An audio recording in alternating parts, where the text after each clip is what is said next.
ಈ ಸಂಪೂರ್ಣ ಮನೆ 5 ಲಕ್ಷ ಕೊಡೋ ಜೊತೆಗೆ ಅವನಿಗೆ ಬಾಡಿಗೆ ಮನೆಗೆ ಮಾಡಿಕೊಡ್ತಿದ್ವಿ.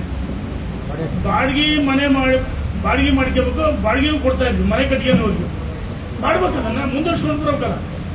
ಇವರು ಬರೀ ಸುಳ್ಳು ಪ್ರಚಾರ, ಭರವಸೆಗಳು, ಸುಳ್ಳು ಭರವಸೆಗಳು ಎಲ್ಲ ಬೋಗಸ್. SC ಹಣದ ಬಳಕೆ ಮಾಡ್ಕೊಳ್ತಿದ್ದಾರೆ. ವಾಲ್ಮೀಕಿಗಳು ಬ್ರಹ್ಮಾಂಡ ಭ್ರಷ್ಟಾಚಾರ, ಮೂಡದಲ್ಲಿ ಭ್ರಷ್ಟಾಚಾರ.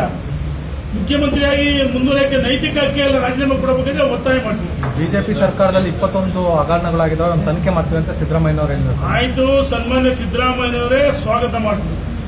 ನಿಮ್ಮ ಕೈಯಲ್ಲಿ ಅಧಿಕಾರ ಇದೆ, ಅಧಿಕಾರ ನಿಮಗಿದೆ.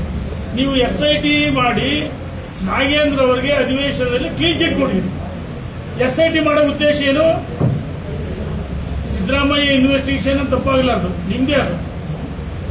ಆಯ್ತು, 2013 ನೀವು 2013-18 ನೀವು ಆಡಳಿತದಲ್ಲಿದ್ರಿ. ಇನ್ನು ಯಡಿಯೂರಪ್ಪನವರ ಹಗರಣ, ಸದಾನಂದ ಗೌಡರು, ಬೊಮ್ಮ ಇವ್ರದ್ದು, ಜಗದೀಶ್ ಶೆಟ್ಟರ್ ಹೇಳಿದ್ರಿ.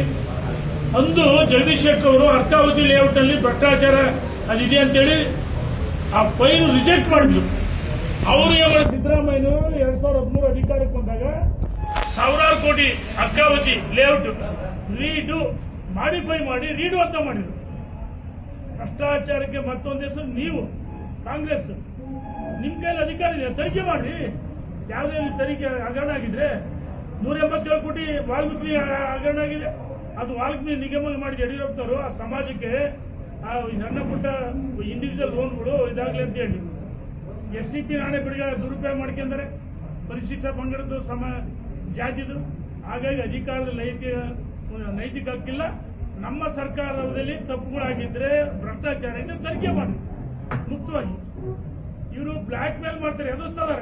ಅಂದ್ರೆ ಅಧಿವೇಶನದಲ್ಲಿ ಬಿಜೆಪಿ ಬಾಯಿ ಬಿಡಬಾರ್ದು, ಅದು ತಪ್ಪು ಮಾಡಿರ್ತಾನೆ, ಶಿಕ್ಷೆ ಆಗ್ಲಿ. ಯಾರು ಬೇಡ ಅಂತಾರೆ? ತನಿಖೆ ಮಾಡ್ರಿ, ಬ್ಲಾಕ್ ಮೇಲ್ ಮಾಡಬೇಡ್ರಿ ಅಂತ ಹೇಳಕ್ ಇಚ್ಛೆ ಪಡ್ತೀನಿ.